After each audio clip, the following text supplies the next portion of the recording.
Hey guys, it's been a while, but let's do 5 more Hall of Famers. Let's start out with an all-time great and maybe the greatest of all time, and I'll get to that here in a minute. Start with Mr. Willie Mays here in his 1961 Topps, the Say Hey Kid, or his also went by a nickname of Buck. Had a lifetime 156.1 WAR, which ranks him 5th all time. And instead of telling you what players he's ahead of, I'll tell you the ones he's behind. Babe Ruth, Walter Johnson, Cy Young, and Barry Bonds. That's a pretty elite crowd. 1951 Rookie of the Year, 1954 and 1965 MVP, 24-time All-Star, 2-time All-Star MVP, 1954 World Series, 12-time Gold Glove, 1954 batting titles. And by the way, those 12 Gold Gloves were consecutive. 3,293 hits, 660 home runs, 338 stolen bases, and a 301 batting average. One time in his career, he finished in the top 6 of MVP 11 out of 12 years. He's a classic example of a 5-tool player. And he played professionally in high school in the Negro Leagues for the Birmingham Black Barons. And his principal kind of got mad because he was playing for the high school team as well. But the principal and Willie Mays' dad worked out a deal to where he wouldn't throw too big a fit about him playing professionally as long as he only played the home games for Birmingham Barons. So in 1959, he was the highest paid baseball player in the majors, $75,000 a year. Now, if you figure his defense, he's clearly ahead of defense on Barry Bonds, Babe Ruth. You know, could he be the greatest player? If you know, he's up there already offensively, but then you figure out he may be one of the greatest defensive players of all time. Does that give him an edge over them other guys? I don't know. It's pretty close. It makes it closer. And at one time, you know, you had the New York Giants with Willie Mays in center field. You had the New York Yankees with Mickey Mantle in center field, and you had the Brooklyn Dodgers with Duke Snider. And there was a lot of back and forth within the city or the state of New York, you know, who was the best center fielder in New York. And that's 3 pretty good ones, Mantle, Mays, and Snider. He was real good friends with Greg DePalma, the Gambino family. He played golf with him all the time. And he's Barry Bonds' godfather. Willie Mays. Next up, Mike Piazza.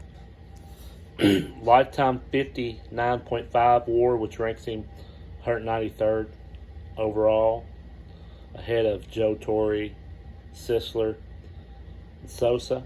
1993 Rookie of the Year. He's one of those Dodger Rookie of the Years where they had, I think it was Eric Karros and Hideki Nomo and Raul Mondesi, Todd Hollingsworth. I can't remember all of them, but several Dodger Rookie of the Years in that stretch. A 10-time Silver Slugger, 12-time All-Star, All-Star MVP, 2,127 hits, lifetime 308 batting average, 427 home runs, 1,335 RBIs. Considered maybe the greatest offensive catcher of all time. He's a current coach of the Italian national team. He was drafted in the 63rd round of the 1988 draft as a favor to Tommy Lasorda, or a favor to his dad from Tommy Lasorda. He was the 1,390th player selected in that draft. Now, I had always heard that until I did a little research trying to figure out, Why, you know, did Lasorda owe his dad a favor? Well, his dad was very, very rich. He had over $100 million. He sold used cars and real estate, and several times tried to buy a Major League Baseball franchise. So his dad probably had a lot of influence, a lot of money. He held at one time the Dodger rookie record of 18 home runs before the All-Star break, which was later the record was broke by Jock Peterson. In 1997, which may be his best year, he hit 362, 40 home runs, and 124 RBIs.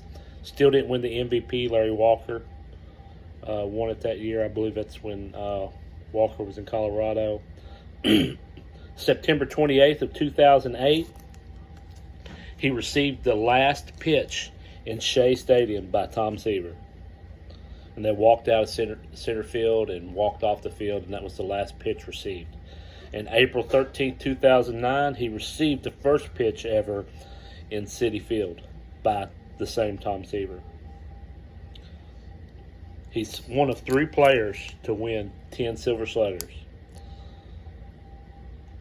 Alex Rodriguez and Barry Bonds and Mike Piazza are those 3. All right, next player. Mr. Tom Glavine. Braves great. 2-time Cy Young in 1991 and 1998, 10-time All-Star, 1995 World Series, won the MVP of the World Series, 4-time Silver Slugger, 305 wins, 3.54 ERA, 2,607 strikeouts. Had a lifetime 80.7 WAR. This kind of surprised me. He's got the 63rd best WAR all time. I probably wouldn't have thought. I thought of a lot more players in the top 65 before I would have thought of Tom Glavine. So he's ahead of players like Pete Rose and Jeff Bagwell. Was a great hockey player in high school. Lettered in hockey. Was also drafted by the LA Kings in 1984. 2 rounds ahead of Brett Hull even. So the dude could play hockey. In 1991, he replaced Dale Murphy as the union representative for the Braves, and that was also the year of the strike. He was heavily involved in the strike and gave it a lot of comments on the strike, and then, or on the negotiations. And then when it went into a strike, he took a lot of flack. He was also booed by Braves fans when they returned for being a rep and then striking as well. So, great pitcher, Tom Glavine. Next, another guy that's underrated in my opinion, George Brett, in this alternative rookie card, this 1975 SSPC. 1980 MVP, 13-time All-Star, 1985 World Series, a Gold Glove, 3 Silver Sluggers, 3 batting titles, ALCS MVP, 3,154 hits, 317 home runs, lifetime 305 batting average, 201 stolen bases, and 1,596 RBIs. Had a lifetime WAR of 88.6, which ranks him 48th all time. Ahead of players like Ken Griffey Jr., Rod Carew, and Pete Rose. One of 5 players with 3,000 hits, 300 home runs, and a lifetime 300 batting average. So there's Brett, Hank Aaron, Willie Mays, Miguel Cabrera, Stan Musial. Pretty good crowd there. He's the only player to win a batting title in 3 different decades. His older brother pitched in the 1967 World Series at age 19. I think his brother's name was Ken. Most people remember the Pine Tar incident, but I did find out something about that incident that I didn't remember, or maybe never even knew.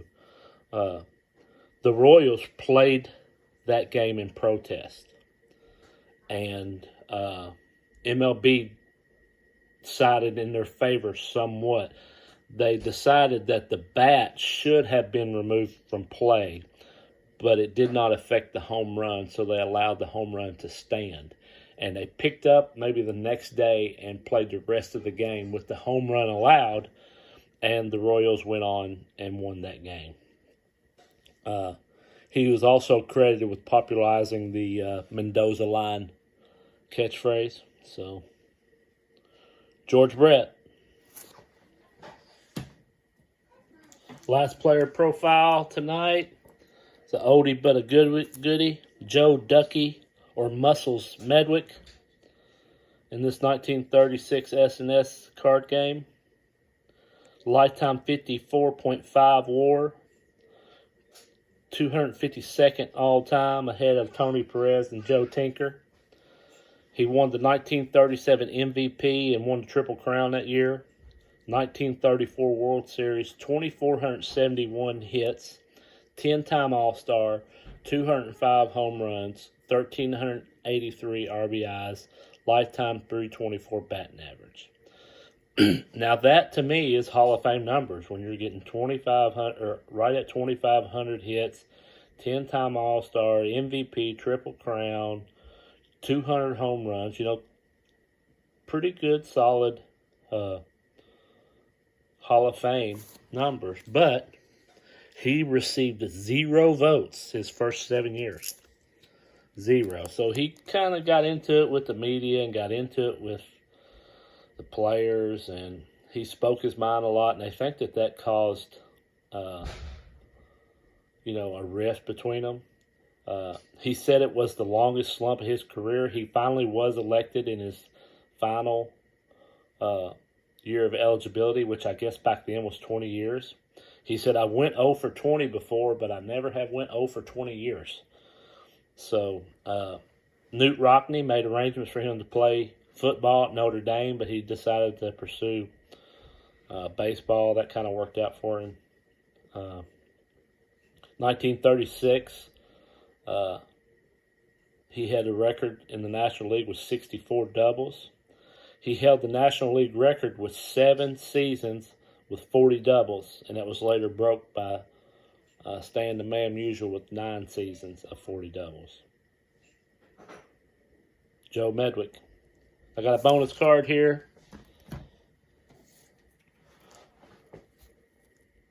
(1969) Carl Yastrzemski.